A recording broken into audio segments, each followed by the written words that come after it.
नमस्कार, दर्श न्यूज में आप सभी दर्शकों का स्वागत है। मैं प्रीति दयाल आपके साथ।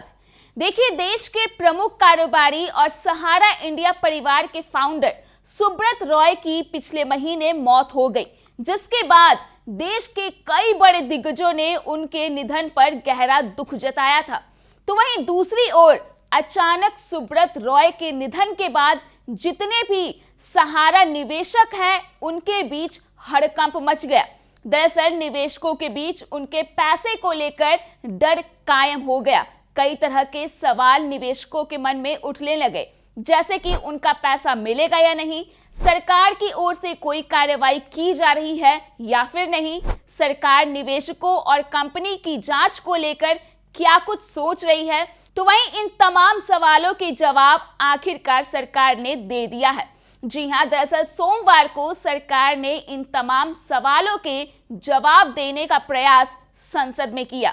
सरकार में कॉर्पोरेट कार्य राज्य मंत्री राव इंद्रजीत सिंह की ओर से इस मामले पर विस्तार से जानकारी दी गई।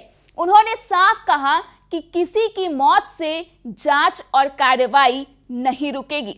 आइए हम आपको विस्तार से बताते हैं कि आखिर उन्होंने क्या कुछ संसद में पूरी जानकारी दी। दरअसल कॉर्पोरेट कार्य राज्य मंत्री ने कहा कि सहारा ग्रुप की कुछ कंपनियों के खिलाफ SFIO यानी कि सीरियस फ्रॉड इन्वेस्टिगेशन ऑफिस और कंपनी कानून के तहत जारी जांच किसी भी व्यक्ति की मौत से बाधित नहीं होगी। सहारा ग्रुप के प्रमुख सुब्रत रॉय का 14 नवंबर को लंबी बीमारी के बाद हार्ट अटैक के कारण निधन हो गया।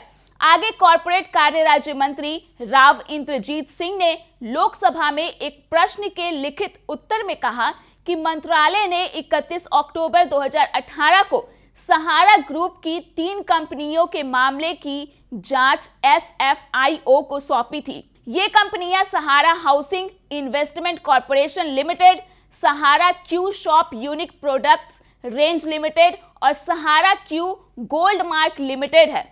उन्होंने यह भी कहा कि 27 अक्टूबर 2020 को ग्रुप की 6 दूसरी कंपनियों के खिलाफ जांच के आदेश दिए गए थे। ये कंपनियां Amby valley lieutenant, king Ambey city developers corporation limited, Sahara India commercial corporation limited, Sahara prime city limited, Sahara India financial corporation limited और Sahara India real estate corporation limited है।